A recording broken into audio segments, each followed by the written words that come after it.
চিত্তচিরে চৈত্র মাস। মম সাহা। পর্ব 11 থেকে 15। বিধ্বস্ত এই বাহারকে দেখার পর সবার ভেতর উত্তেজনারা পাখা ঝাপটানো শুরু করেছে ক্রমাগত। আজ বছর এক তো হতে চলল মানুষটাকে সবাই দেখছে, অথচ এমন রূপ কখনোই দেখা হয়নি। এর জন্য হয়তো অবাক ভাবটা বেশি। বাহারকে দেখে সবার প্রথম মুনিয়া বেগমই দৌড়ে এলেন। ব্যতিব্যস্ত কণ্ঠে বললেন, বাবা, কি হয়েছে তোমার? এত ব্যথা পেয়েছ কিভাবে? ইস, আসো, সোফায় এসে বসো। বাহার দ্বিমত পোষণ করল না, বরং বেশ বাধ্য ছেলের মতন সোফায় গিয়ে বসল। সে সোফায় বসতেই সম্বিত ফিরে পেল সবাই, অতঃপর শুরু হলো হম্বিতম্বি। চিত্রা বাহারের বরাবর সোফাতেই বসেছিল। সে উঠে গেল না, উৎকণ্ঠিত হল না, কেবল নিশ্চুপ হয়ে দেখল বাহারকে। এমন বাহারকে কখনো দেখেনি সে, হয়তো আজ তাই মানতে পারছে না সে দশা। অহি ঠান্ডা শরবত এনে দিল, চিত্রার ফুপি দুধের মাঝে হলুদ দিয়ে নিয়ে এলো, মুনিয়া বেগম তোয়ালে ভিজিয়ে নিয়ে এলো। অথচ বাহার শটান সোজা হয়ে বসে রইল। কোনো হেলদোল করল না, ব্যথার মুখ কুচকাল না। কিন্তু তার ক্ষতগুলো দেখলে যে কেউ বুঝবে ব্যথার গভীরতাটা ঠিক কতটুকু। সবার এত অস্থিরতায় বাহার নিবিড় রইল। নিবিড় ভাবে পর্যবেক্ষণ করল যেন সবটা। সাথে একবার পলক ঝাপটে দেখে নিল চিত্রাকেও। সবার ব্যস্ততার মাঝে গম্ভীর নুরুল সৌদাগরের কণ্ঠ ভেসে এলো, রাশভারী কণ্ঠে সে বলল, মারামারি করেছ? গুন্ডামি করার গুণটাও যে তোমার মাঝে আছে, জানা ছিল না। এমন তীক্ষ্ণ কথার পরিবর্তে বাহার মলিন হাসল। ক্ষীণ স্বরে বলল, বখাটের খাতায় যার নাম জ্বলজ্বল করে, তার বখাটে গুণ থাকবে না সেটা ভাবলেন কিভাবে? নুরুল সওদাগর হয়তো আরো কিছু বলতেন, কিন্তু তাকে চুপ করিয়ে দিল চিত্রা। খুব ভদ্রতার সাথে সে বলল, আব্বু, থামুন। ক্ষত যার এমনেতেই আছে তার ক্ষত বাড়ানোর কি প্রয়োজন? অনেক তো ক্ষত করলেন, মাঝে মাঝে প্রলেপ লাগালেও পারেন।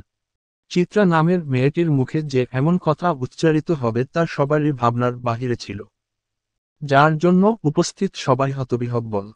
দৃষ্টি চিত্রাতে নিবন্ধ। আজ যেন একের পর এক চমকে তাজ্জব সওদাগর বাড়ি।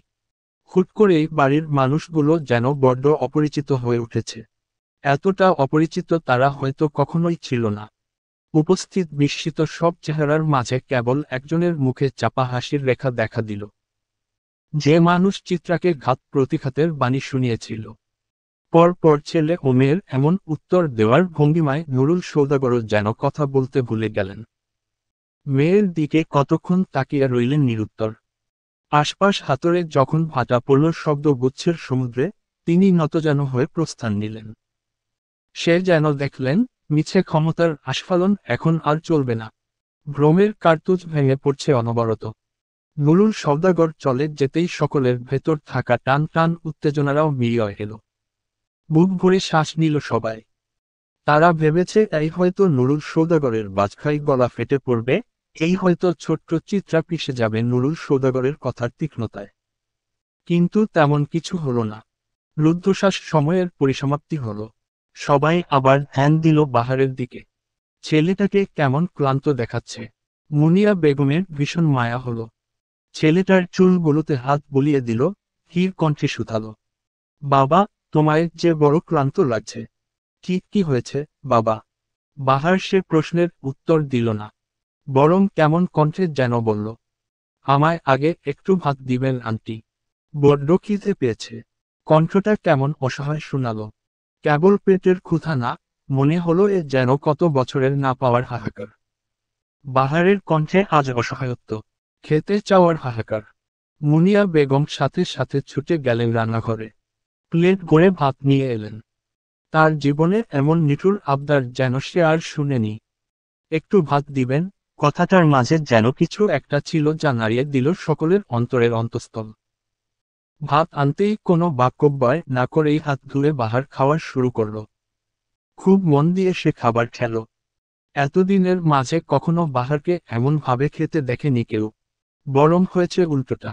কত সময় দেখা যেত বাহারের পড়ার টেবিলে উন্মুক্ত রাখা খাবারের থাল, যার এক বিন্দু খাবার নড়চড় হয়নি। কত সময় বাহার খাবারের প্লেট ফিরিয়ে দিত। খাবারের প্রতি তার বড্ড অনীহা। অথচ সে বাহার আজ তৃপ্তি করে খাচ্ছে। মায়া হলো লতা বেগমেরও। কাঠখোট্টা মহিলাটাও আদুরে কণ্ঠে জিজ্ঞেস করল, বাবা, সারাদিন খাওনি তাই না? বাহার খেতে খেতেই খুব স্বাভাবিক স্বরে উত্তর দিল, না আন্টি, আসলে পকেট টাকা ছিল না। মাস শেষ তো, টিউশনির টাকাও শেষ। বেকার মানুষের বেঁচে থাকাটাই তো যুদ্ধ আন্টি। সে যুদ্ধে আমাদের ভাত না খেয়ে কতগুলো দিন কাটানোর গল্প থাকে, ফুটপাতের রাত কাটানোর গল্প থাকে, প্রিয় মানুষ হারানোর গল্প থাকে, আপন মানুষদের আবদার পূরণ করতে না পারার গল্প থাকে, সাথে গল্প থাকে আমাদের বখাটে হওয়ার। দারিদ্রতা এমন একটা রোগ যা মানুষকে বেহাল করে দেয়। আর বেকারত্ব এমন একটা অভিশাপ যা মানুষকে লজ্জাহীন করে দেয়। অথচ প্রতিনিয়ত আমাদের বাঁচতে হয় লজ্জায়, লজ্জায় হীনমন্যতায়। সিগারেটের ধোঁয়া দেখে মানুষ ঠাট্টা করে বলে বেকারের বিলাসিতা, কেবল ওই নিকোটিন জানে কত হাহাকার উড়িয়ে দেয় আমরা সেট হয়। মানুষ তো শালা বেইমান, নিকোটিন অন্তত সেটা না। কথা শেষ, সাথে খাওয়া শেষ। সবাই কেবল নীরব শ্রোতা। বাহার ছেলেটা এত কথা বলতে জানে এটা কেউ জানতই না। এক বাক্য থেকে দু বাক্যে কোনো কথা তার গিয়েছে কিনা সন্দেহ। আর আজ সে ছেলে কিনা বেকারত্বের হাহাকার পাঠ করল। অথচ এতদিন সবাই ভাবত বাহার মানে ভবঘুরে, ডোন্ট কেয়ার ভাবের ব্যক্তি। ব্যথা, আঘাত যাকে ছুতে পারে না। খাবার শেষ হতেই ওই প্লেট নিয়ে রান্নাঘরে রেখে এলো। বাহার হেলান দিয়ে বসল সোফায়। মুনিয়া বেগমও বসলেন বাহারের সাথে। বাহারের দিকে প্রশ্নাত্মক দৃষ্টিতে তাকিয়ে জিজ্ঞেস করলেন, এবার বলো তো, ঠিক কি হয়েছে? তোমায় তো কখনো মারামারি করতে দেখিনি। তবে আজ? বাহার ছোট্ট শ্বাস ফেলল। ক্ষীণ স্বরে বলল, আমাদের ভার্সিটির মাঝে অতিরিক্ত রাজনীতির চর্চা। বর্তমানে যেই ছাত্রলীগ নেতা আছেন, তিনি বেশ উশৃঙ্খল। তারই উশৃঙ্খল কাজে প্রতিবাদ করাতেই নেতার চামচারা খেপে যায়। অতঃপর শুরু হয় ধস্তাধস্তি। সবাই আফসোসের দীর্ঘশ্বাস ফেলল। বর্তমানে পড়াশোনার জায়গাগুলো হয়তো ব্যবসায়ের জায়গা না হওয়ার রাজনীতি হয়ে গেছে। এর বিরুদ্ধে কথা বললেই তোমার ধ্বংস নিশ্চিত। তবে কি বাহার পা ফেলল সেই ধ্বংসের পথে। রাত 8:30। সওদাগর বাড়ির প্রায় সব সদস্য দাঁড়িয়ে আছে বিমানবন্দরে। আর কিছুক্ষণ পর তাদের বাড়ির ছোট হাসির জাদুকরটা পথ ধরবে ওই স্বচ্ছ আকাশপানে। আবার সুস্থ হয়ে সে ফিরবে কিনা তা জানা নেই কারো। কেবল তারা বুকে একরাশ আশা পুষে সৃষ্টিকর্তার নিকট করুণ প্রার্থনা তুলে দিয়েছে। বাচ্চাটা ফিরে আসুক। বাচ্চাটা বাঁচুক, হাসুক। আরেক দফা কান্নার রোল পড়ল বিমানবন্দরে। অ্যাম্বুলেন্স থেকে ছোট চেরির দেহটা যখন নামানো হয়, হাউমাউ করে উঠে সবাই। মেয়েটা কেমন ফ্যালফ্যাল করে তাকিয়ে দুনয়ন ভরে দেখল সে বাড়ির সদস্যদের। কত কিছু যেন বলার ছিল বাচ্চাটার, অথচ ভাগ্যের নির্মমতায় বলা হলো না কত কিছু। কেবল দেখে গেল সবাইকে। বাচ্চাটার সুস্থ চোখটা দিয়ে পানি গড়িয়ে পড়ল। বাচ্চাটাও যেন বুঝল তার অনিশ্চিত ভবিতব্যের কথা। বাচ্চার কান্না দেখে শক্ত, সামর্থ্য মানুষগুলো শক্ত রইল না। কেমন পাংশুটে হয়ে এলো সকলের মুখশ্রী। সবচেয়ে বেশি চিৎকার শোনা গেল চিত্রার। চেরিকে ছোট বেলা থেকে কোলে পিঠে করে মানুষ করার কাজটা যেন অগোছালো চিত্রার উপরই ছিল। আর ছোট চেরির জানো যে চিত্রাতে নিবন্ধ। চিত্রা আপা ছাড়া যেন তার গতি নেই। অথচ এই আপাকে ছেড়েই যেতে হবে দূরদেশ। চেরির ছোট শরীরটাকে জড়িয়ে ধরল চিত্রা। চেরি তখনও স্ট্রেচারে শোয়ানো। চিত্রা হাউমাউ করে কাঁদল। চেরিকে জড়িয়ে ধরে অনবরত বলে গেল, চেরি সোনা, তাড়াতাড়ি ফিরবে কেমন? আপা তোমার জন্য পথ চেয়ে থাকবে। ফিরবে না পাখি? আপা তোমায় অনেক চকলেট দেব, ভাত খাইয়ে দিব। তাড়াতাড়ি চলে এসো কেমন? আপার কান্না হয়তো সহ্য হলো না বাচ্চাটার। সে কেবল ডানে বামে ধীর গতিতে মাথা নাড়াল। হয়তো কান্না না করার ইশারা করল। একে একে পরিবারের প্রত্যেকটা সদস্যের সাথে ভাব বিনিময় করল সে। হয়তো এই শেষ যাওয়া, আবার এমনও হতে পারে হয়তো ফিরে আসবে সে। এক অনিশ্চিত উৎকণ্ঠা নিয়ে সবাই বিদায় জানালো চেরিকে। প্লেন যতক্ষণ না আকাশপথে উড়াল দিল ততক্ষণ সবাই বিমুখ হয়ে চেয়ে রইল। কত মজা, আনন্দ আর হবে না। সওদাগর বাড়ির কোনায় কোনায় যেন শূন্যতার আভাস। চেরিদের প্লেন গন্তব্য ধরতেই গন্তব্য ধরল মুনিয়া, চিত্রা, ওহি, নুরুল, আফজাল, সওদাগর, তুহিন। যেতে যেতে চিত্রা আবার পিছু ফিরে তাকালো, পিছুটান যে বড় টান। রাত তখন 11টা। ঢাকা শহরের তুমুল জ্যাম পেরিয়ে অবশেষে নিজ বাড়ির গেটের সামনে এসে দাঁড়ালো চিত্রাদের গাড়ি। ক্লান্ত দেহ, দুঃখ ভারাক্রান্ত মন নিয়ে যখন তারা বেরিয়ে এলো, বাড়ির দারোয়ান চাচা হুড়মুড় করে ছুটে এলো। যেন এতক্ষণ সে তাদের অপেক্ষাতে ছিল। নুরুল সওদাগর গাড়ির দরজা লাগিয়ে শান্ত কণ্ঠে প্রশ্ন করল, কি হয়েছে? আপনাকে এমন লাগছে যে? বৃদ্ধ দারোয়ান ফ্যালফ্যাল করে কেঁদে দিল। বাচ্চাদের মতন অভিযোগ করে বলল, স্যার, বাহার বাবাকে পুলিশ নিয়ে গেছে একটু আগে। সময় খুব দ্রুত অতিবাহিত হয়।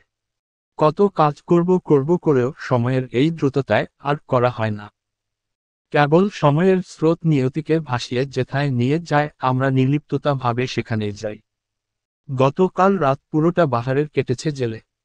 তার এত বন্ধু হুট করেই যেন মরীচিকার মতন উধাও হয়ে গেল। যাদের জন্য বাহার জান দিতে প্রস্তুত আজ তারাই নিরুদ্দেশ। বিপদে পড়লেই তো মানুষ চেনা যায়। অবশেষে আজ দুপুর 2টায় বাহারকে জেল থেকে ছাড়ানো গেল। এর জন্য আফজাল সওদাগর আর তুহিন কম কাঠখড় পড়ায়নি। কত ছুটোছুটির পর অবশেষে তারা কাজে সফল। বাহারকে জেল থেকে বের করেই স্বস্তির নিঃশ্বাস ফেলল তুহিন। রাজনীতির ঝামেলায় ফেসে যাওয়া খুব বিরাট রকমের ঝামেলা। জীবন, ক্যারিয়ার সব ফেসে যাবে। জেল থেকে ছাড়া পেয়ে সবাই বাড়ির উদ্দেশ্যে রওনা দিল। ধকল তো আর কম গেল না। শরীর যে ভীষণ ক্লান্ত। বিগত কতগুলো দিন ধরে সওদাগর বাড়িতে ঝড় চলছে। এ ঝড়ের শেষ কোথায়, কতটা নিঃশেষ করার পর, তা জানা নেই কারো। সূর্যাস্তের ঠিক পূর্ব মুহূর্তে ইতালির ভ্যাটিকান সিটিতে পা রাখে অবনীর সাথে তার অসুস্থ মেয়ে চেরি। আশেপাশের প্রকৃতি, মানুষজনের দিকে চোখ বুলিয়ে নেয় সে। কি সুন্দর! অথচ এ সুন্দর তো সে চায়নি। পরিচিত দেশ ছেড়ে এই ভিনদেশে তো সে কখনো পাড়ি দিতে চায়নি। তবে আজ নিয়তির খেলায় ভাসতে ভাসতে সে এতদূর এসেছে। বুক চিরে বেরিয়ে এলো এক দীর্ঘশ্বাস। ব্যাগ থেকে অবনী ফোনটা বের করল, পঞ্চমবারের মতন রিং লাগালো তার স্বামী আমজাদ সওদাগরের ফোনে। মানুষটা কেমন দায়িত্বজ্ঞানহীন হলে এমন সময়ে ফোন রিসিভ করছে না। অথচ এয়ারপোর্টে থেকে তাদের একসাথেই হসপিটালের উদ্দেশ্যে যাওয়ার কথা। অবশেষে পঞ্চমবারের মতন ফোনটা রিসিভ না হয়ে কেটে যেতেই হতাশার শ্বাস ফেলল অবনী। মন খারাপের বিজ্ঞাপনে ভরে গেল তার হৃদমাঝার। এই অচেনা শহরে এই মুহূর্তে দাঁড়িয়ে তার নিজেকে ভীষণ অসহায় মনে হচ্ছে। চেরির ঘুমন্ত, নিথর দেহটার দিকে তাকাতেই অসহায়ত্ব যেন পাহাড় ছুঁয়ে দিল। জীবনে অনেক কাজ সে করেছে, অনেক অন্যায় করেছে, অল্প বয়সের আবেগে ভেসে গিয়ে পুরো জীবনটা অবহেলার সমুদ্রে ঢেলে দিয়েছে, কিন্তু আজকাল তো বয়স হয়েছে, বুঝো হয়েছে, মোটামুটি ভালো মন্দ সে বুঝতে পারে। তাই তো এখন সন্তানগুলোকে আঁকড়ে ধরার প্রচেষ্টা। কিন্তু সেই সন্তানদের উপরে আজ বিপদ। এই অচেনা প্ল্যাটফর্মে পরিচিত মুখটা দেখতে পাওয়ার আকাঙ্ক্ষা নিয়ে সে গাড়িতে উঠে বসল। এই গাড়ি এখানের অবস্থানরত হসপিটাল থেকে আনা হয়েছে, যেখানে চেরিকে ভর্তি করানো হবে। অবনী বেগমের হৃদয় তলপাড় করে কান্না এলো। এত বছরের পাওয়া না পাওয়ার গল্পে ভারী হলো কান্নার সুর। প্রাপ্তি অপ্রাপ্তির এই 12 মাসের জীবনে তার 10 মাসই কেটেছে শূন্যতার হাহাকারে। এসব বিষাদের গল্পে তার কান্নার গতিবেগ বাড়ালো বই কমালো না। আমজাদ সওদাগর আসেননি, এই কথাটা তাকে যত বেশি না কষ্ট দিয়েছে, তার চেয়ে বেশি কষ্ট দিয়েছে তাকে তার ভাবনা যে আমজাদ সওদাগর হুট করে দায়িত্বজ্ঞানহীন হয়ে গেছে। মানুষ বরাবরই কোমল প্রাণী। তারা চায় তাদের মন খারাপ, একাকিত্ব কেউ বুঝুক। কিন্তু যখন তাদের এই চাওয়াটা পূরণ হবে না বুঝতে পারে, তখন তাদের মনের ঘরে নামে ভীষণ শোক। অবনী বেগমও সেই মানুষের বাহিরের না। চৈত্রের অপ্রাপ্তি, বৈশাখের শূন্যতা সব মনে করে বাড়াচ্ছে তার মন খারাপের খাতা। সন্তান প্রেমী, সহজ সরল আমজাদ সওদাগরও বদলে যেতে পারেন তা অবনীর মানতে কষ্ট হচ্ছে। মাথার উপর নিকষ কালো আকাশ, হৃদয়ে ব্যথার আন্দোলন, কণ্ঠে উন্মাদনা মাখানো গান। তীর ভাঙা দেও আমি নীল ভাঙা ঝড়, উজান ভাটির দুনিয়াতে সবই হলো পর। কি হাহাকার সে গানে! কে জানে কত গল্প মানুষের হৃদয়ে দাফন দেওয়া থাকে, জনি বা সেসবের খবর রাখে। হাতের গিটারে অনবরত সুর তুলে যাচ্ছে, কখনো গেয়েছে বাহার বখাটে হওয়ার গল্প, কখনো সে সুর তুলেছে বিরহের। পর পর কতগুলো গানের পর থেমে গেল তার হাত। বিরক্তির ড্যাকর তুলে অসহ্য অনুভূতিদের ঝেড়ে ফেলতে চাইল। চোখ টকটকে লাল, তার মুখে অবহেলার চাপাদারি। হাতের গিটারটা ছাদের বেশ প্রশস্ত রেলিংটার উপর রাখল, পকেট থেকে তার অতি প্রিয় সাথী নিকোটিনকে বের করেই 2 ঠোঁটের মাঝে চেপে ধরল। দিয়াশলাই জ্বালানোর মুহূর্তেই কেউ এসে ছো মেরে টেনে নিল ঠোঁটের ভাঁজে থাকা সিগারেটটা। বাহার অবাক এবং বিরক্ত হল। প্রয়োজনের সময় এমন অপ্রয়োজনীয় কাজ তার বরাবরই বিরক্ত করে। সিগারেট হলো তার একান্তই ব্যক্তিগত সম্পদ, যার উপর হস্তক্ষেপ করার অধিকার কারণেই। বাহার কপাল কুঁচকে সিগারেট ছো মারা ব্যক্তিটার দিকে তাকাতেই বিরক্তিতে চ উচ্চারণ করল। অধৈর্য কণ্ঠে বলল, এসব কেমন আচরণ তোমার? চিত্রা ততক্ষণে সিগারেটটা হাতে মুঠোয় ভরে নেয়। দুষ্টু হেসে বলে, এমন আচরণই করা উচিত আপনার সাথে। বখাটে পুনা ছাড়েন তো এবার। আর কত বখাটে হবেন? এখন তো অন্তত থামুন। কে নও? জেল খেটেছি বলে বখাটেপনা ছাড়তে বলছো? অথচ সভ্য সমাজে বখাটে না হলে পায়ে পিষে যাবে তোমাদের মতন বড়লোকেরা। বাহারের তীক্ষ্ণ কথার ধারে হতভম্ব হয়ে গেল চিত্রা। জেল থেকে যেন অন্য এক বাহারের আগমন। বাহার ভাই তো এমন ছিল না। চিত্রা নিজেকে সামলে নিয়ে বোকা বোকা হেসে বলল, আরে না বাহার ভাই, আপনি ভুল বুঝছেন। আমি তো কেবল এমনই বলেছি। সিগারেট তো ক্ষতিকারক, তাই মানুষের চেয়ে কমই ক্ষতিকারক। মানুষের সঙ্গী ছাড়তে পারলাম না, আর এ তো আমার একাকিত্বের পরম বন্ধু, এরে ছাড়ি কিভাবে? চিত্রা ধরল, আজ সে পণ করেছে বাহারকে আর সিগারেটের ধোঁয়া উড়াতে দিবে না। এখন তার যা করা লাগে সে করবে। বাহারের বিরক্তির ভার তরতর করে বাড়ল। চিত্রাকে ভয়ঙ্কর রকমের ধমক দিতে গিয়েও আবার দিল না। পকেট থেকে সে বিনা বাক্য ব্যয়ে আরও একটা সিগারেট বের করল। যথারীতি সেই সিগারেটটাও চিত্রা ধপ করে টেনে নিয়ে গেল। ধৈর্যের বাঁধ ভেঙে গেল বাহারের। তার সবচেয়ে প্রিয় গিটার খানা সেই রাগ বস্ত ছুঁড়ে মারল ছাদের মেঝেতে। ঝনঝনানির শব্দে ভেঙে চুরে একাকার হয়ে গেল গিটারটা। চিত্রা কেবল ফ্যালফ্যাল করে চেয়ে রইল। জীবনে এমন অবাক সে যেন কখনো হয়নি। বাহার কেবল গিটার না, ভেঙে দিল যেন স্বয়ং চিত্রাকে। কি নিষ্ঠুর, কি নির্মম! মনে হচ্ছে চিত্রার চিত্তের এক একটা ভাঙা টুকরো ছড়িয়ে ছিটিয়ে আছে ছাদ জুড়ে। চিত্রা অবাক ভরা চোখ মুখ নিয়ে কাঁপা কাঁপা কণ্ঠে বলল, বাহার ভাই। বাহার যেন এই ডাক্তার অপেক্ষায় ছিল। ডাক্তার সাথে সাথে সে খেকিয়ে উঠল, ভয়ঙ্কর রকমের ধমকে বলল, একদম আমায় আটকাতে আসবে না, মেয়ে, জ্বালিয়ে দিব। সাবধান করেছিলাম না তোমায়? করেছিলাম কিনা বলো? তবুও আমার ব্যাপারে নাক গলানোর সাহস কিভাবে হলো তোমার? একদিন হেসে কথা বলেছি বলে কি মাথা কিনে নিয়েছ? ভদ্রতা দেখিয়েছি, সেটা সহ্য হয় না তাই না? শালা শান্তি দিল না এই মানুষ জাতি। কথা শেষ হতেই বাহার নিজের চিলেকোঠার ঘরখানাতে চলে গিয়ে সশব্দে দরজাটা আটকিয়ে ফেলল। চিত্রা কেবল দেখল সবটা। সে হয়তো সত্যি অতি অধিকার ফলিয়ে ফেলেছে, তাই বলে এমন আচরণ করবে বাহার? অষ্টাদশীর হৃদয় তলপাড় করে অভিমান জমালো, চোখে টলমল করল অভিমানের অশ্রু। ভাঙা বিধ্বস্ত গিটার খানা দেখার পর বাঁধ মানল না সে অশ্রুর কণাগুলো। অঝোর ধারায় চড়ে গেল কেবল। বাহার ভাই তার উপর চিৎকার করেছে, এটা না যতটা কষ্ট দিয়েছে, তার চেয়ে বেশি কষ্ট দিয়েছে বাহার ভাই নিজেকে কষ্ট দিয়েছে সেটা ভেবে। গিটারটা তো বাহার ভাইয়ের প্রাণ ছিল। সিগারেট আর গিটার সে কখনো হাতছাড়া করেনি, যেন সাক্ষাৎ প্রাণ ভোমরায় এখানে, অথচ সে গিটারের আজ বিধ্বস্ত অবস্থা। তাও কি না বাহার ভাই নিজে করেছে? অষ্টাদশীর কান্নায় ভিজে গেল নেত্র যুগল। চিবুক বেয়ে গড়িয়ে গেল সেই অশ্রু। বুক সমান কষ্ট নিয়ে অষ্টাদশী অভিমান করল, বাহার ভাইয়ের দিকে সে আর ফিরে চাইবে না। পাষণ্ড পুরুষ বাহার ভাই, সর্বনাশা পুরুষ সে। হসপিটালের করিডোরে নতুন একটা দিনের আগমন। সূর্যের আলো হসপিটালের বাগানের বিভিন্ন রকমের রঙিন ফুলের উপর ঝিলিক দিয়ে উঠছে। নতুন সকাল, নতুন আরেকটা দিন। অবনী বেগমের ক্লান্ত শরীরটাকে অবসাদের জন্য বসিয়েছে কাঠের সুন্দর বেঞ্চখানায়। চোখ দুটো বন্ধ করে খানিক ঝিমিয়ে নিল সে। সূর্যের তেজ বাড়ল, শরীরের অবসাদটা কিঞ্চিত কাটল। সাথে সতেজ হলো মস্তিষ্ক। হঠাৎ পাশে কারো করা পারফিউমের ঘ্রাণ পেতেই চোখ খুলে তাকালো সে। কাঙ্ক্ষিত মানুষটাকে এ সময়ে দেখে ভড়কেও গেল কিছুটা। বিস্মিত কণ্ঠে বলল, আমাজাদ। কোট টাই পরা ভদ্রলোক অবনীর পাশে এসে বসল। নরম কণ্ঠে বলল, কেমন আছো, অবনী? অবনীর অভিমান হলো।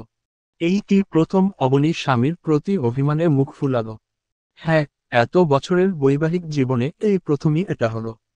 40 ঊর্ধ্ব অবনী অষ্টাদশী হয়ে উঠলে নিমিষেই মুখ ফুলিয়ে বলল, এতক্ষণের সময় হলো তোমার? গোটা একটা বিকেল আর রাত পার করার পর তোমার আসতে মন চাইল? আমজাদ মাথা ঝুঁকালেন, বেশ অপরাধী কণ্ঠে বললেন, একটা ঝামেলায় পড়ে গেছিলাম অবনী। না হো তোমায় অপেক্ষা করাতাম না। আমার চেরি কেমন আছে? চেরির কথা উঠতেই অবনীর কান্না এলো। লেপ্টে গেল আমজাদের বুকের মাঝে। হাহাকার মাখানো কণ্ঠে বলল, আমাদের চেরি ভালো নেই, আমজাদ। ভালো নেই। আমজাদ হয়তো হুট করে অবনীর এত ঘনিষ্ঠতা আশা করেনি। সামান্য বিব্রতবোধ করলেন সে। অস্বস্তি মাখানো কণ্ঠে সান্ত্বনা দিয়ে বললেন, চিন্তা করো না, অবনী। ঠিক হয়ে যাবে সে। দেখি উঠো তো, মানুষ দেখছে। আমজাদের শেষের বাক্যে অবনীর বাঁধ ভাঙা কান্না থেমে গেল। আকস্মিক ভুল কিছু শুনে ফেলেছে এমন একটি ভাব ফুটে উঠল তার মুখমণ্ডলে। আমজাদ কিনা বলছে মানুষ দেখছে। আমজাদ। অথচ যখন তাদের নতুন বিয়ে হলো তখন আমজাদ সারাদিন অবনীর পিছে পিছে থাকত। ভাবিরা ঠাট্টা করে বউ পাগলো বলতো ছেলেটাকে। অবনী মাঝে মধ্যে কেমন ব্যবহার করত কিন্তু লোকটা হাসি মুখে সব মেনে নিত। কেমন বোকা বোকা ধাঁচের ছিল। একদিন অবনীর শাশুড়ি অবনীকে কি একটা যেন রান্না করতে দিয়েছিল, অবনীর ঠিক মনে নেই। আমজাদ সবার থেকে লুকিয়ে অবনীর রান্না নিজে করে দিয়েছিল। কই গেল সেই দিন, কই গেল সেই বউ পাগল আমজাদ? আজ যেন ভিন্ন পুরুষ সে। গত কয়েক বছর আমজাদ দেশে যায়নি, হয়তো তাই এই বদলটা চোখে লাগেনি। হুট করে একজন মানুষের এত বদল কিভাবে হলো? প্রশ্নরা হাতছানি দিল অবনীর হৃদয়ের জুড়ে। অবনী ক্রন্দনত ভাঙা কণ্ঠ নিয়ে বলল, তুমি বদলে গেছো, আমজাদ। বদলে গেছো। ঘর বন্দি, বিবশ, বিষণ্ণতায় গোটা একটা দিন গেল। চিত্রা চুপচাপ থম মারা। কারোর সাথে কোনো কথা বলেননি গতকাল রাতের পর থেকে।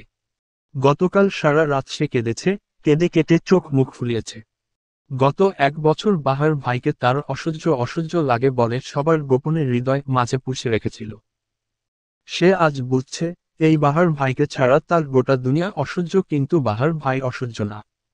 সময়টা ঠিক সন্ধ্যার পরের ভাগ। এ সময়ে বাড়িতে হইচই থাকে কম। যে যার মতন ব্যস্ত থাকে। তুহিন ভাইজান বোধহয় বাহিরে এখনো। দিশান আর কৃষাণ ভাইরাও বোধহয় পড়ছে। ওহি আপারও পড়ার সময়। বড়রা হয়তো ঝিমুচ্ছে কিংবা কথা বলছে।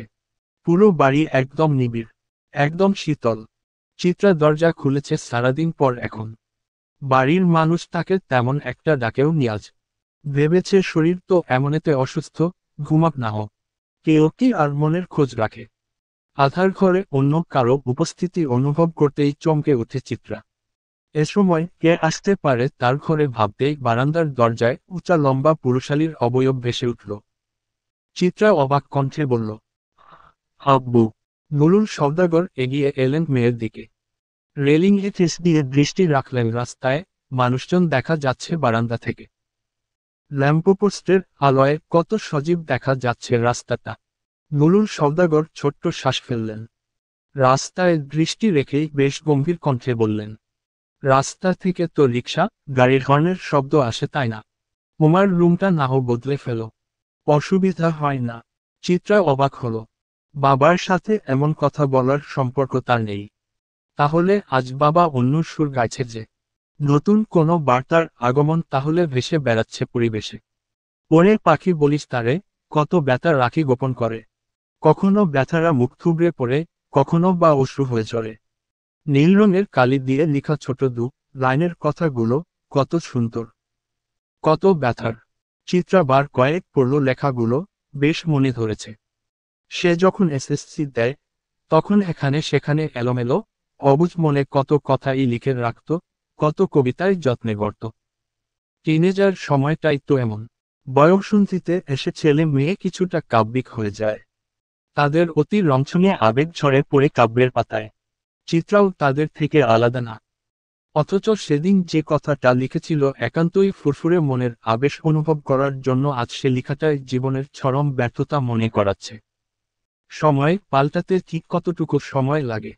1 সেকেন্ড বা তারও কিছুটা কম। বা চোখের কাজল কেটে মুক্তোর মতন এক বিন্দু অশ্রু গড়িয়ে পড়ে চিত্রার চোখের কোণে থেকে। আহা, কান্নারা এত অবাধ্য কেন? সময়টা আগস্টের 17 তারিখ, শুক্রবার। বেলা এখন ঠিক অপরাহ। চিত্রার শরীরে নীল রঙের শাড়ি জড়ানো, চোখে গাঢ় কাজলের প্রলেপ। অভিমানিনীর প্রগাঢ় অভিমান থাকতে যেন সক্ষম সেই কাজল। হয়তো নয়নের গভীরে লুকিয়ে থাকা অনুভূতিদের লুকানোর জন্য এ ব্যবস্থা। শ্যামলার শরীরে গাঢ় নীল রংটা ঠিক খারাপ লাগছে না, চলনসই থেকেও আরো ধাপ বেশি ভালো লাগছে। পিঠ অবধি চুলগুলো বাতাসে উঠছে তার। আজকে বিশেষ দিন তার জীবনে, তাই এত সাজগোজ। জীবন তো কিছুর জন্য থেমে থাকে না, সে জীবনকে এগিয়ে নিয়ে যেতে হয় অনেক দূর।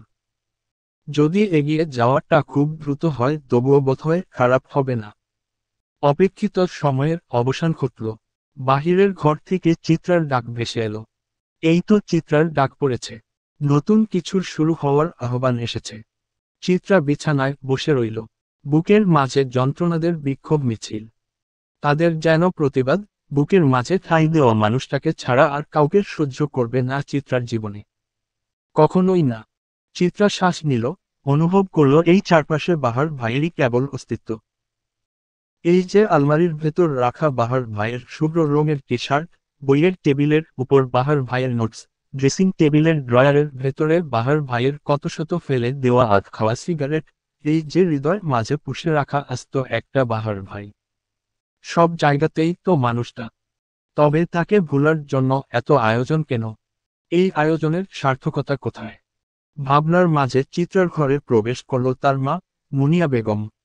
চোখে চিকন গ্লাসের চশমা, শরীরে কালো শাড়ি, মুখে চিকচিক করা খামের বিন্দুকনা।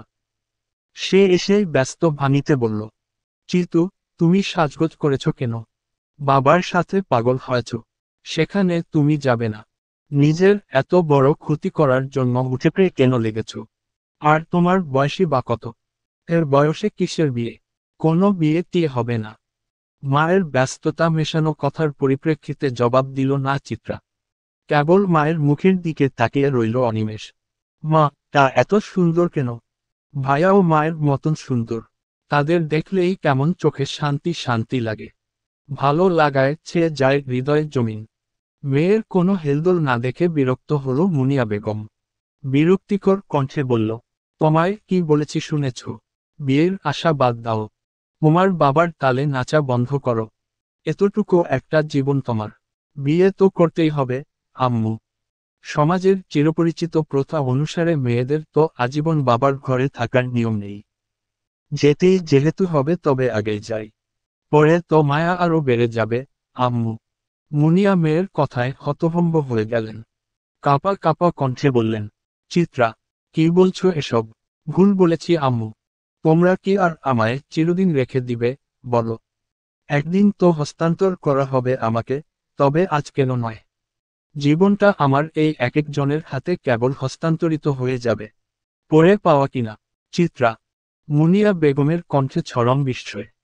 সে বিস্ময়ের স্রোতে যেন কথারই খেই হারিয়ে ফেলল। সারাদিন দুষ্টুমিতে মত্ত থাকা চিত্রার আজ কথাগুলোর ওজন বেশি। এত ভারী কথা যে আশা করেননি মুনিয়া বেগম। তাহলে আজ মেয়েটাকে এত অপরিচিত লাগছে কেন? কেমন অপরিচিত একটা অবয়ব মেয়েটার মাঝে। মুনিয়া বেগম হয়তো আরো কিছু বলতেন কিন্তু তন্মধ্যেই নুরুল সৌদাগরের আগমনে কথার নদীতে ভাটা পড়ল। নুরুল সৌদাগরের মুখে বরাবরের চেয়ে আজ হাসির রেখা বেশ গভীর। চোখে মুখে কেমন যেন একটা রাজ্যের শান্তি। শান্তিটা ঠিক কিসের? সবচেয়ে অপছন্দের মানুষটাকে চোখের সামনে দেখতে হবে না, এটাই কি কারণ তবে? মুনিয়া বেগম নিজের স্বামীর দিকে তাকালেন। তাচ্ছিল্য করে বলে উঠলেন, আমার মেয়ের ধ্বংস না ডেকে আনলেও পারতে। নুরুল সওদাগর হয়তো প্রস্তুত ছিলেন না স্ত্রীর এহেন কথায়। তাই সে কিংকর্তব্য বিমূঢ় হয়ে গেলেন। বিস্মিত কণ্ঠে বললেন, কি বলছো এসব? চিত্রা আমারও মেয়ে, ভুলে যেও না। বাবার একটা কথায় চিত্রার ভিতরের যত না পাওয়ার হাহাকার ছিল, সব মিলিয়ে গেল।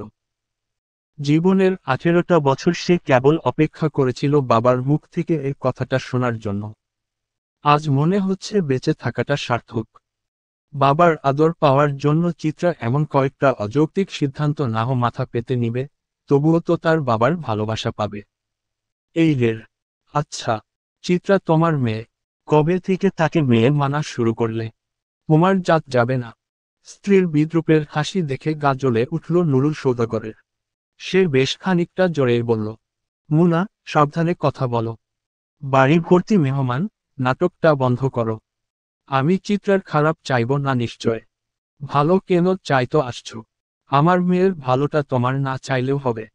যাদের ভালো এত বছর চেয়ে আসছো, তাদেরটাই চাও, নাকি তাদের ভালোর জন্যই আমার মেয়ের এর সর্বনাশ করছো? কোনটা? মুনিয়া বেগমের কথা শেষ হতেই তার ডানগালে সশব্দে চর বসালো নুরুল সওদাগর। এই ঘটনাটা মুনিয়া আর চিত্রা দুজনের কাছেই অপ্রত্যাশিত ছিল। মুনিয়া বেগম তাই নিমচুপ হয়ে স্বামীর মুখের দিকে তাকিয়ে রইল।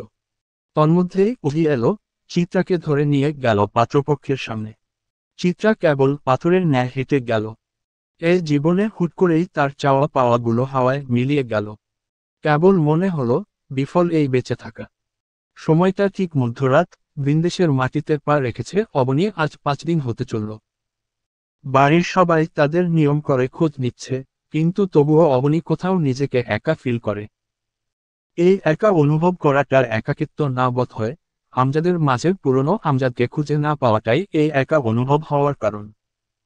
মানুষ সচরাচর যাকে যেভাবে দেখে অভ্যস্ত, তাকে সেভাবে দেখতে চায়। মানুষেরও যে বদল আসতে পারে, তা যেন আমরা ভাবতে পারি না বা কোথাও একটা মানতে পারি না। হিম শীতল কেবিনের সাদা রঙের আরামকেদারাটায় বসে বসে ঝিমুচ্ছে অবনী। রাত 3:30 বাজছে অথচ তার ঘুম আসছে না। চেরির শরীরের বেশ উন্নতি দেখা দিচ্ছে, এতদূর আসাটা সার্থক। কিন্তু তবুও মনে কোথাও শান্তি নেই। অবনী বেগম চেয়ার ছেড়ে উঠে দাঁড়ালো। কতক্ষণ এপাশ ওপাশ হাতড়ে নিজের ফোনটা হাতে নিল। কল লাগালো আমজাদ সওদাগরের ফোনে। আমজাদ সওদাগর প্রতিদিনই এসে মেয়েকে দেখে যান অথচ থাকেন না, এমনকি অবনী বেগমকেও যেতে বলেন না আমজাদ সওদাগরের বাসায়। বিষয়টা ভীষণ অদ্ভুত হলেও অবনী এতদিন মাথা ঘামায়নি, অথচ আজ মাসাতে তার এ কথাখানা মাথায় এলো। গত 5 দিন যাবৎ অবনী হসপিটালে আছেন। আমজাদ তাকে বাড়িতে গিয়ে বিশ্রাম নিতে বলেনি। প্রথমবার কলটা বাজতে বাজতেই কেটে গেল। অবনী মুখ চোখ কুঁচকাল। তার হঠাৎ করেই সর্বাঙ্গে অস্বস্তি ছেয়ে গেল। তার মনে হলো তার অজান্তেই হয়তো ভীষণ অদ্ভুত কিছু হচ্ছে এই ভিনদেশে, যা খুব সস্তা আবরণে ঢেকে আছে। অবনী বেগম ঘুমন্ত চেরির দিকে তাকিয়ে একটা বড় নিঃশ্বাস ছাড়লেন। এই মাঝরাতেই সে সিদ্ধান্ত নিলেন আমজাদ সওদাগরের বাসায় যাওয়ার। যতটুকু জানে সে, হসপিটাল থেকে বাসার দূরত্ব মাত্র আধা ঘন্টা। বাড়ির ঠিকানাটাও তার জানা আছে। এই মাঝ রাত্রিরে যে কোনো মূল্যেই তার সংশয় অস্বস্তির পরিসমাপ্তি ঘটাতে হবে। তার মন যে মিছে ভয়ের আতঙ্কে তোলপাড় হচ্ছে, তা এই মুহূর্তেই মেটাতে হবে। হসপিটালের নার্সকে চেরির কাছে রেখেই এই ভিনদেশের অপরিচিত রাস্তায় পা চালালো বাঙালি এই নারী। বাঙালি স্ত্রীদের আলাদা একটা শক্তি আছে। তারা সন্তান আর স্বামীর ক্ষেত্রে অদ্ভুত শক্তি, সাহস পেয়ে যায়। সোফায় বসে থাকা বেশ সুন্দর দেখতে ছেলেটাই চিত্রাকে দেখতে এসেছে। নুরুল সওদাগরের ডিপার্টমেন্টেরই একজনের ছেলে সে। নাম নৌশাদ। ছেলেটাকে নির্দ্বিধায় সুপুরুষ বলা যাবে। ফর্সা শরীর, উচ্চতাও যথেষ্ট, সুস্বাস্থ্য। কি ভীষণ সুন্দর। কালো রঙের পাঞ্জাবিটা বেশ মানিয়েছে শরীরে। ছেলেটার মা বাবাও ছেলেটার সাথে এসেছে। বেশ সুশীল পরিবারের মনে হলো। বেশ হেসে হেসে কথা বলল। এক দেখায় তাদের মেয়ে পছন্দ হয়েছে সেটাও বলেছে। চিত্রা মাথায় ঘোমটা দিয়ে কেবল ঠাই বসে রইল। ড্রয়িং রুম জুড়ে সবাই যার যার মতন দাঁড়িয়ে আছে, বসে আছে। চাঁদনির হাসব্যান্ড মাহাতাবও আছে। শুক্রবার যেহেতু, তার অফিসও বন্ধ। ছেলের বাড়ির থেকে প্রস্তাব দিল তারা আজই আংটি পরিয়ে যেতে চায়। নুরুল সওদাগরের মুখের হাসিটা বিস্তৃতি লাভ করল, অথচ সবাই তখনও হতভম্ব, আহম্মক বনে আছে। তারা যেন কিছুই বুঝতে পারল না। বাবা মেয়ের এমন পরিবর্তন যেন সবাইকে ভাবাচ্ছে। কি এমন হয়ে গেল, যে এত বড় সিদ্ধান্ত নিতেও তারা দুবার ভাবছে না? বাড়ির সবচেয়ে বড় সদস্য আফজাল সওদাগর সেখানে উপস্থিত নেই। সকালে নুরুল সওদাগর যখন চিত্রাকে দেখতে আসার প্রস্তাবটা জানিয়েছে, তখনই দুই ভাইয়ের এক রকমের কথা কাটাকাটি হয়েছে। এর প্রথম আফজাল সওদাগরের কথাকে গুরুত্ব দিল না তার ছোট ভাই। সেই কষ্টের দৌড় দিলেন সে। যা ইচ্ছে করুক গিয়ে সবাই। তুহিনও বেশ চিৎকার চেঁচামেচি করেছে, কিন্তু শেষ মুহূর্তে চিত্রা থামিয়ে দিয়েছে তার ভাইকে। বাবা নাকি তার ভালোর জন্যই সিদ্ধান্ত নিয়েছে। তুহিনও রাগে ক্ষোভে ঘর থেকে বেরিয়ে গেছে। পাত্রের মা হাত জোর করে বেশ বিনীত স্বরে বললেন, ভাই সাহেব, আপনাদের মেয়েকে আমার ভীষণ ভালো লেগেছে। মায়া মায়া মুখ। আপনারা দেখুন, আমরা চাচ্ছি আজই একটা পাকা ব্যবস্থা করে যেতে। নুরুল সওদাগর তো আনন্দে আত্মহারা। সবাই বেশ ভয় আছে এই ভেবে যে নুরুল সওদাগর না আবার হ্যাঁ করে দেয়। ভাবসাবর ঠিক তেমন মনে হচ্ছে। কথা ঘুরালো মাহতাব। বেশ বুদ্ধির সাথে হাসি মুখে উত্তর দিল, আন্টি, বিয়েটা তো আর এক কথায় হয় না। আপনারা খাবার খান, আমাদেরও তো পারিবারিক আলোচনা আছে। আমরা তা সেরে নেই। তাছাড়া তো মেয়েরও তো একটা মতামত আছে, তাই না? ভদ্রমহিলাও সম্মতির সুরে বললেন, হ্যাঁ হ্যাঁ, তা তো অবশ্যই। আপনারা আলোচনা করুন, আমাদের সমস্যা নেই। মহিলার কথায় সবাই স্বস্তির শ্বাস ফেলল। নুরুল সওদাগর যেন ভয়ঙ্কর খেলায় মেতেছেন। যে কোনো মূল্যে তাকে থামাতে হবে। সবাই যখন নিজ নিজ বাকবিতণ্ডায় ব্যস্ত, চিত্রা তখন পথ ধরল ছাদের দিকে। বাহার ভাইয়ের উপর অভিমান আর বাবার ভালোবাসা পাওয়ার আকাঙ্ক্ষায় সে অনলে চাপ দিতে যাচ্ছে। তবুও কি বাহার ভাই তাকে আটকাবে না? বলবে না থেকে যেতে। বাহার ভাই বললে চিত্রা হাসতে হাসতে সব ভুলে যাবে, এমনকি বাবার ভালোবাসা পাওয়ার আকাঙ্ক্ষাও। সচরাচর আশ্বিন মাসে ঝড়ের আভাস পাওয়া যায় না। পেঁজা তুলোর দলেরা ছুটে যায় আকাশ ঘেঁষে। কেমন হাওয়ায় মিঠাইয়ের মতন দেখতে লাগে। আদুরে, তুলতুলে। অথচ আজ আকাশে হাওয়ায় মিঠাইয়ের মতন তুলা নেই। আকাশে আজ ধ্বংসাত্মক রূপ। চিত্রার হৃদয়ের ভয়ানক বিধ্বস্ততা বোধ হয়ে ছেয়ে গেছে আকাশেও। নিচে পারিবারিক বাকবিতণ্ডা চলছে। চিত্রা বেশ কায়দা করে ছাদে চলে এলো। বাহার ভাইকে এক নজর দেখার অসুখে ধরেছে তাকে। যে কোনো মূল্যেই হোক এই অসুখ তাড়াতাড়ি সারাতে হবে। নীল শাড়ির আঁচল বাতাসে উঠছে। ছাদে উঠতেই এক অন্যরকম দৃশ্য চোখে পড়ল চিত্রার। বাহার ভাই ছাদের কবুতর দুটোকে খাবার খাওয়াচ্ছেন। কবুতর দুটো ও চিত্রার। কবুতর দুটোকে ঠিক পালে নাসে। সবসময় ছেড়ে রাখে। যখন ইচ্ছে হয় তারা ফিরে আসে, খাবার খায়, চিত্রার সামনে উড়ে বেড়ায়, আবার নিজেদের মনমতন চলে যায়। বাহার ভাই কখনো এদের এত আদর যত্ন করেনি, আর আজ কিনা খাবার খাওয়াচ্ছে। চিত্রা ধীর পায়ে বাহারের সাথে এসে দাঁড়ালো। খুব মনোযোগ দিয়ে দেখল লোকটাকে। নিচে তাকে দেখতে আসা নৌসাদ নামের ছেলেটা বাহার ভাই থেকেও বেশি সুন্দর। উচ্চতায় একটু কম, তবে বেশ সুন্দর, ভদ্র, সুশীল, সরকারি চাকরি করে। অন্যদিকে বাহার ভাই প্রচুর অভদ্র, অসামাজিক, বেকার। বাহার ভাইয়ের এত এত নেগেটিভিটি, তবুও যেন বাহার ভাইয়ের তুলনা কারোর সাথে হবে না। তবুও বাহার ভাই অনবদ্য। আর রে চিত্রা যে, তা এই অসময়ে ছাদে। বাহারের কথায় ধ্যান ভাঙল চিত্রার। মানুষটা কত স্বাভাবিকভাবে কথাটা জিজ্ঞেস করল। অথচ মানুষটার সাথে তার নীরব একটা মান অভিমান চলছে। যেই মান অভিমানের জন্য আজ চিত্রা এত বড় সিদ্ধান্ত নিয়েছে। অথচ যেন কিছুই হয়নি এমন একটা ভাব লোকটার কথায়। কথা টথা না বলার ব্রত করলে নাকি? বেশ ভালো তো। কথা না বললে মানুষ তোমাকে সিরিয়াসলি নিবে। একটা পাত্তা পাবে বুঝলে। তোমার বাপ তো এমনই দাম দেয় না। এখন যদি কথা না বলার কারণে একটু পাত্তা পাও তাহলে খারাপ হবে না।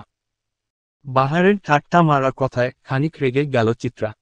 রাগী কণ্ঠে বলল, আমার বাবাকে নিয়ে একদম এসব বলবেন না। আচ্ছা, বলবো না। বাহার খুব সহজভাবে যেন মেনে গেল চিত্রার কথাটা। চিত্রার রাগ আবার হারিয়ে গেল। মানুষটা এমন কেন? এমন না হলে কি খুব বড় ক্ষতি হয়ে যেত? মান অভিমান কিনারে রেখে চিত্রা ধীর কণ্ঠে বলল, বাহার ভাই, আমি নীল শাড়ি পরেছি। কিছু বললেন না তো? বাহার কবুতরকে খাবার খাওয়াতে খাওয়াতে একবার হালকা করে তাকালো চিত্রার দিকে। তারপর আবার নিজের কাজ করতে করতে বলল, বেশ ভালো তো। তা তোমার শরীরে নীল শাড়িটা তেমন মানাচ্ছে না। তুমি বরং সাদা শাড়ি পরতে। মেঘের মতন লাগবে। বাহারের কথায় চিত্রার অভিমানেরা মাথা চাড়া দিয়ে উঠল। চোখ মুখ টলমল করে উঠল। বাহার ভাই এভাবে বলতে পারল, অথচ অষ্টাদশী বুঝেনি। বাহার ভাই তার গোপন একটা ইচ্ছের কথা কেমন করে জানিয়ে দিল। বুঝলে অভিমানের জায়গায় ভালো লাগার সৃষ্টি হতো যে। বাহার আর চিত্রাকে সিক্ত করতে আকাশ চিরে বেরিয়ে এলো বৃষ্টির ফোঁটারা। হুট করেই তার আগমনে তাজ্জব মানবী ভিজে একাকার জনে। তন্মধ্যেই চিত্রা বলে উঠল, বাহার ভাই, আজ আমাকে দেখতে আসছে, ওরা আজই আংটি পরিয়ে যেতে চায়। ওহ তাই নাকি?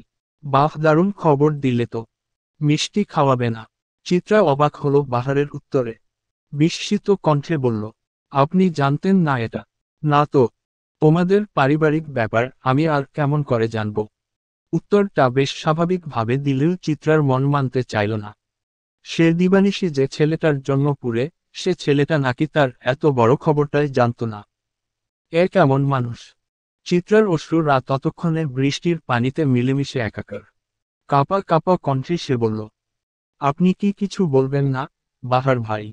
হ্যাঁ বলবো তো। নতুন জীবনের জন্য তোমাকে শুভেচ্ছা। তুমি তো বাবার ভালোবাসার কাঙালি, তোমার যেন সেই ভালোবাসা মিলে। নিজের বাবার কাছ থেকে না হোক, জীবন সঙ্গীর বাবার থেকেই না পেলে। বাহার ভাইয়ের উত্তরে চিত্রা ব্যথিত নয়নে চাইল। মানুষটার কি ব্যথা হচ্ছে না বুকে? তবে তার কেন রক্তক্ষরণ হচ্ছে? ভালোবাসা এত যন্ত্রণা কেন? বাহার ভাইরা এত অবুঝ কেন? যাও চিত্রা, নিচে যাও। তোমার সুপুরুষ হবু বর হয়তো অপেক্ষা করছে। সুন্দর মানুষের আশেপাশে থাকলে তোমারই লাভ। সুন্দর মানুষ দেখলে চোখে একটু প্রশান্তি মিলে, বুঝলে? আমরা তো শালা পুড়ে ছাই, অথচ এই ছাইকেই আমার চাই। চিত্রার এত আবেগীয় কথাটাকেও বাহার বরাবরের মতন হেসে উড়িয়ে দিল। গা ছাড়া ভাবে বলল, শুনো মেয়ে, বয়সন্ধির আবেগ কেটে গেলে বাহারও কেটে যাবে। এর বয়সে ঠোঁট পুড়ে যাওয়া উন্মাদ বখাটেদেরই বেশি ভালো লাগে। কিন্তু যখন বাস্তবতা বুঝবে তখন এই ভালো লাগা বড়জোর তোমার হাসির কারণ ছাড়া কিছুই না। যাও নিচে, তোমার অপেক্ষা করছে সবাই। চিত্রার কান্নার স্রোত বাড়ল। দু কদম বাহারের দিকে এগিয়ে গিয়ে কেবল উচ্চারণ করল, বাহার ভাই। বাহার থামিয়ে দিল চিত্রাকে। গম্ভীর স্বরে বলল, যাও রঙ্গনা, বখাটে বাহার তোমার না। জীবনে বাঁচতে হলে সুশীল সঙ্গী দরকার। বাহাররা কেবল মনের ফ্যান্টাসি। চিত্রার কত কথা বলতে গিয়ে বলা হলো না। আবার কত অনুভূতি না চাইতেও বলে দিল। বাহার ভাই তবুও নির্বাক। তবে তাই হোক, বাহার ভাইয়ের নাহ নাই হলো চিত্রা। ভিজে শাড়ি, ভগ্ন হৃদয় নিয়ে চিত্রা যখন পা বাড়ালো সিঁড়ির দিকে, বাহার হাত মেলে আকাশ পানে তাকিয়ে বলল, শুনছো গোমেঘ? বাহার আর গিটার ছুঁয়ে দেখবে না। অষ্টাদশীর হৃদয়ে বাহার আর এক্কা দোক্কা খেলবে না। বাহার যে খুব নির্মম ভাবে সেই দুটো জিনিসই ভেঙে দিয়েছে। বাহারের আর কেউ নেই মেঘ, না গিটার আর না অষ্টাদশী। চোখ বন্ধ করে আপনমনে গেয়ে উঠল রঙ্গনার বাহার ভাই। ভালোবাসা হয় যদি পাঠশালা। প্রেমের আরেক নাম কাটার জ্বালা। কাটার জ্বালা। নীরব নির্জন কালো আকাশে পূর্ণিমার মেলা আজ। কি সুন্দর আকাশ! মেঘেরা ছুটে যাচ্ছে দল বেঁধে। খোলা রাস্তায় ফিনফিনে বাতাস। ঠিক 40 মিনিটের মাথায় অবনী বেগম তার কাঙ্ক্ষিত জায়গায় এসে পৌঁছালেন। বুকের মাঝে কেমন থেকে থেকে কম্পনের সৃষ্টি হচ্ছে। মাঝে মাঝে তো মনে হচ্ছে শ্বাসই বন্ধ হয়ে যাবে। এমনটা তো হওয়ার কথা ছিল না। অবনী বেগমের 22 বছরের সাংসারিক জীবনে সে আমজাদকে কখনোই স্বামী হিসেবে মন থেকে মানতে পারেনি। তবে আজ কেন হারানোর ভয়? হয়তো মায়া। এত বছর একটা মানুষের সাথে থাকলে মায়া পড়ে যায়। যে মার টানেও মনে হয় মানুষটা থেকে যাক। এই মায়া আর অভ্যাসের কারণে কত মানুষকে ছাড়তে পারে না। অবনী ধীর পায়ে চারপাশের বাড়িগুলোতে চোখ বুলায়। অবশেষে কাঙ্ক্ষিত বাড়িটা পাওয়া গেল বড় একটা অচেনা গাছের ডানদিকে। অবনী বেগম ধীর পায়ে হেঁটে গেলেন বাড়িটার সামনে। বাড়ির গেইটের সামনে একটা লাইট জ্বলছে। লাইটের আলোয় বাড়ির মালিকের নাম জ্বলজ্বল করছে। অবনী বেগমের পা সেখানেই থেমে গেল। ইংরেজিতে বড় বড় অক্ষরে লেখা, মিসেস চেচি ফ্রাঙ্কিং। অবনীর হৃৎপিণ্ড স্বাভাবিকের তুলনায় বেশ দ্রুতই চলছে। ঠিক মুহূর্তে এসে অবনী বেগমের মনে হলো তার বোধহয় বাড়িটার ভেতর যাওয়া উচিত হবে না। বিন্দেশে যা লুকিয়ে আছে তা বিন্দেশেই না হোক লুকিয়ে থাক। বয়স তো অনেক হলো, আর দিনই বা বাঁচবে। কি দরকার হাহাকার নিয়ে বাঁচার? এর চেয়ে জীবন যেমন চলছে তেমনই না চলল। অপ্রত্যাশিত কিছু না আড়ালে রইল। জেনে গেলেই তো দূরত্ব বাড়বে। আমজাদ সওদাগর তো তাকে কম ভালোবাসা দেননি। সে এই ভালোবাসা আগলে রাখতে পারল না, বরং প্রতিহিংসার অনলে দগ্ধ করতে চেয়েছিল বারবার সেই সওদাগর পরিবারকে। কিন্তু কখন যেন আষ্টেপৃষ্ঠে সে পরিবারের মায়ে পড়ে গেল, টেরই পেল না। অথচ অসময়ে মায়া বেড়ে কি লাভ? হারানোর পর মায়া কেবল বিলাসিতা হয়ে রল। অবনী বেগম আধার রাস্তায় আবার পা বাড়ায়। হসপিটালে ফিরে যাওয়ার অত ব্যস্ততা নেই, ধীর পায়ে যাওয়া যাবে। চারপাশে ততক্ষণে ভোরের আলো ফুটে যাচ্ছে। নীলাভ আকাশ, শীতল প্রকৃতি। অবনী বেগম হাঁটতে হাঁটতে ডুব দিলেন অতীতে। আজকের এই শক্তপোক্ত অবনী বেগম এমন কখনোই ছিলেন না। অজপাড়া গাঁয়ের এক সহজ সরল মেয়ে ছিল সে। বাবা আর সে ছিল তাদের ছোট্ট কুটিরের সদস্য। অবনী বেগমের বয়স তখন কত হবে? 15 কিংবা 16। গ্রাম ঘুরে বেড়ানো উড়নচণ্ডী ছিল সে। এ পাড়া ও পাড়া, এ গ্রাম ও গ্রাম করেই তো জীবন কাটছিল বেশ। পড়াশোনাও করত না। তখন পড়াশোনার ততটা মূল্য ছিল না, তাও আবার মেয়েদের। তার উপর অজপাড়াগা। 5ম শ্রেণীতে থাকাকালীন সমাপ্তি ঘটিয়েছিল পড়াশোনার। দেখতেও বেশ ছিল। বাবা ছিল দিনমজুর, সারাদিন খেটেখুটে যা রোজগার করত, তা দিয়ে বাবা মেয়ের সংসার দিব্যি চলত। একদিন সময়টা ঠিক গ্রীষ্মের মাঝামাঝি, উত্তপ্ত দুপুরে গরমের তীরতায় যান যায় যায় অবস্থা সকলের। কি গরম! অথচ অবনী বেগম সেই দুপুরেও বেশ আরামে পাড়া ঘুরে বেড়াচ্ছে। শরীরে একটা চকচকে হলুদ রঙের থ্রিপিস। গোসল করাই চুলগুলো খোলা যা বাতাসে দোল খেয়ে যাচ্ছে। গলায় একটা তাবিজ। শুকনো সরু দেখানা নিয়ে সে জারুল গাছের তলায় বসে কামরাঙ্গা খাচ্ছে, বেশ আয়েশ করে। সাথে তার বন্ধু বান্ধবের দল। হুট করেই সেখানে পুলিশের জিপ গাড়ি এসে থামল। এলাকায় তখন ডাকাতের প্রকোপ বেড়েছে বিধায় নতুন অনেক বড় বড় পুলিশ অফিসারের পোস্টিং হয়েছিল সেথায়। পুলিশের গাড়ি দেখতেই অবনীর বন্ধুবান্ধব সব ছুটে পালালো। আকস্মিক ঘটনায় তাজ্জব অবনী বেগম। অবনী বেগমের ছোটবেলা থেকেই একটা সমস্যা ছিল, আকস্মিক কোনো কিছু সে নিতে পারত না। মাঝে মাঝে সে উদ্ভট কোথাও বলে ফেলত উত্তেজিত হয়ে। সেদিনও ঠিক এমনটা ঘটল। পুলিশ দেখে সব ছেলে মেয়ে যখন পালিয়ে গেল, অবনী তখনও ঠায় বসে আছে। তখন ছেলে মেয়ে পুলিশকে বাঘ ভাল্লুকের মতন ভয় পেত। যেন কি ভয়ঙ্কর প্রাণী এই পুলিশ। জিপ গাড়ি থেকে তখন বেশ সুঠামদেহী, শ্যামলা বর্ণের একজন গম্ভীর মতন পুরুষ নেমে এলো। নেমেই সে অবনীর কাছে চলো এলো। অবনীর হাতে কামরাঙ্গা, চোখে বিস্ময়।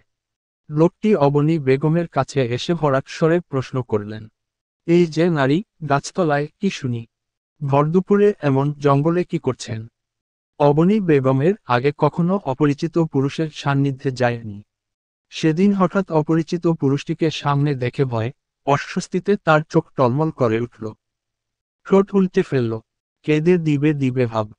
অবনীর লম্বাটে মুখখানায় কালো মেঘের আনাগোনা দেখে ভড়কে গেল পুলিশের পোশাকে থাকা গম্ভীর মানবটা। ব্যতিব্যস্ত কণ্ঠে বলল, এই যে জারুল কন্যা, কেঁদো না কেঁদো না। ভয় পাচ্ছ?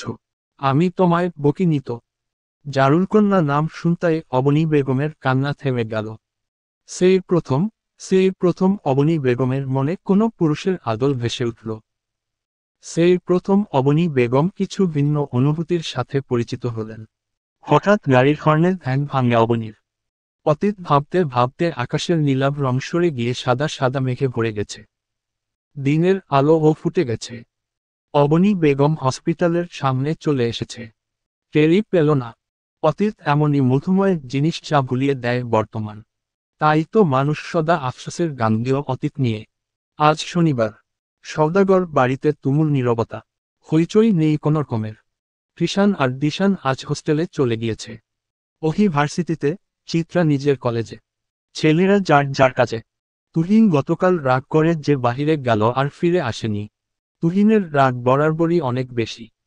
খুব সহজে না রাগলেও রাগ উঠলে আর হুঁশ থাকে না। চঞ্চল বাড়িটা কেমন নিস্তব্ধতায় ছেয়ে গেল। খাবার টেবিলের হুইচই আর হয় না, টিভির চ্যানেল নিয়ে ভাই বোনদের আর মিছে মিছে তুমুল ঝগড়া হয় না, মাছের বড় টুকরোটা কে খাবে তা নিয়ে আরেক দফা বাকবিতণ্ডাও আর হয়নি। কেমন বাড়িটার প্রতিটি কোণায় হাহাকার লেপটানো। আফজাল সওদাগর তার নিজের ঘরে শুয়ে আছেন। কপালে হাত রেখে চোখ দুটি বন্ধ। রোজা সওদাগর কপালের ঘাম মুছতে মুছতে ঘরে প্রবেশ করতেই তার চোখ যায় স্বামীর নিস্তব্ধ দেহটার দিকে। রোজা বেগমের বড্ড মায়া হয় স্বামীর জন্য। স্বামীর জন্য এই রোজা সওদাগর কত কিছুই না করেছে, কত অন্যায় না মেনে নিয়েছে, কেবল স্বামীর মুখের হাসি দেখার জন্য। অথচ আজ সেই স্বামী কিনা নিশ্চুপ। এই পরিবারটাকে সবসময় এক আঁচলের ছায়াতলে সে রাখতে চেয়েছিলেন, তবুও আজ কোথাও যেন ভাঙার সূত্রপাত দেখা দিয়েছে। একটা নারীর সংসারের চেয়ে বড় আর যে কিছু নেই। স্বামীকে এক ধ্যানে মগ্ন হতে দেখে রোজা সওদাগর স্বামীর পায়ের কাছটায় এসে বসলেন। ধীর কণ্ঠে শুধালেন, আপনি কি জেগে আছেন? আফজাল সওদাগরের ধ্যান ভাঙল, কিন্তু অবস্থার পরিবর্তন করলেন না। যেমন আছে তেমন থেকে বললেন, হ্যাঁ, জেগে আছি। কিছু বলবে? আপনার কি মন খারাপ? মন খারাপ হওয়াটা স্বাভাবিক না, রোজা। যে ভাইদের জন্য এত কিছু করলাম আজ তারাই দাম দিচ্ছে না। এর চেয়ে কষ্ট আর আছে বলো? মা বাবা যখন মারা গেলেন, দুটো ভাই, একটা বোনের বটগাছ হয়ে দাঁড়ালাম আমি। অথচ আজ আমি মূল্যহীন। রোজা সওদাগরের খারাপ লাগলো। তার স্বামী প্রীতি বেশি। স্বামীর কষ্ট সে মানতে পারে না কখনোই। রোজা সওদাগর আশ্বাসের স্বরে বললেন, আপনি চিন্তা করবেন না। নুরুল আজকাল কেমন হয়ে গেছে? বয়স বাড়ছে তো। আর আপনি তো চিত্রার বিয়ের কথা আটকাতে চেয়েছিলেন, তা আটকেছে। আপাতত দেখে গেছে। পরে কথা আগানো হবে বলা হয়েছে। আর মন খারাপ করবেন না। আফজাল সওদাগর ধপ করে উঠে বসলেন। চোখ তার কেমন হলদেটে ভাব। সে তার স্ত্রীর হাত দুটো মুঠ করে ধরল। কেমন অসহায় কণ্ঠে বলল, পাপের ভার নিয়ে বেঁচে থাকা অনেক কষ্টের, বিবি। তুমি আমারে অভিশাপ দিছিলা তাই না? তাই তো আজের অবস্থা আমার। স্বামীর কথায় আঁতকে উঠল রোজা। তওবা করে বললেন, কি বলেন আপনি? আপনারে অভিশাপ দেওয়ার আগে আমার জিহ্বা খসে পড়ুক। আর আপনি যা পাপ বলছেন তা আদৌ পাপ না। আপনি তো জানেন আর আমার আল্লাহ জানে সেটা। আপনি এসব ভাববেন না। আফজাল সওদাগর অনবরত মাথা নাড়তে নাড়তে বললেন, এটা পাপী বিবি। আমি তোমাদের ঠকিয়েছি। নিজের স্বার্থে আরেকজনকে ঠকিয়েছি। ওদের মৃত্যুও তো আমায় অভিশাপ দিয়েছে। স্বামীর কথায় ভড়কে গেলে রোজা সওদাগর। উৎকণ্ঠিত কণ্ঠে বললেন, কাদের মৃত্যু? আফজাল সওদাগর উত্তর দিলেন না। আফসোসের অশ্রু গড়িয়ে গেল তার গাল বেয়ে। গরমে ঘেমে নিয়ে একাকার চিত্রা। সাদা কলেজ ইউনিফর্মটা লেপটে গেছে শরীরে। চুলের মাঝে দুই বেনি, পিঠে বইয়ের ভারী ব্যাগ। গতকাল তার দেখাদেখিটা সে অবধি সীমাবদ্ধ ছিল। মাহাতাব দুলাভাইয়ের কারণে তা বেশি দূর অবধি আগায়নি। আবার নৌশাদ নামের লোকটাও বলেছে সময় নেওয়া উচিত দুই পক্ষের। চিত্রার মনে কেমন যেন অশান্তি। বিরক্তিতে শরীরের প্রতিটা অঙ্গ জ্বালা দিয়ে উঠছে। জীবনটা তার এত অসহ্য ছিল না কখনো। আগে তার বাবা তাকে পছন্দ করত না। সে জানত না বাবা কেন তাকে অপছন্দ করত, কিন্তু যখন সে জানল বাবার অপছন্দের কারণ, তখন থেকে চিত্রা নিজে আর নিজেকে পছন্দ করছে না। জীবনটা হঠাৎই বিভীষিকাম হয়ে উঠল। এই চিত্রা, দাঁড়া। পথের মধ্যে চির পরিচিত কণ্ঠ শুনে দাঁড়ালো চিত্রা। পিছে ঘুরতেই চোখে পড়ল অভি আপার লাল টুকটুকে মুখটা। গরমে লাল হয়ে গেছে। চিত্রা কিঞ্চিত হাসল অভি আপাকে দেখে। অভি ততক্ষণে চিত্রার কাছে চলে এসেছে। আপা, তোমার ক্লাস শেষ? না রে, ভালো লাগছে না। যা গরম। বাসায় গিয়ে ঘুম দিব। তোর ক্লাস শেষ? হ্যাঁ আপা। তো চল, একসাথে বাসায় যাই। ফুচকা খাবি? চিত্রা। অভি আপার প্রস্তাবে অবাক হলো চিত্রা।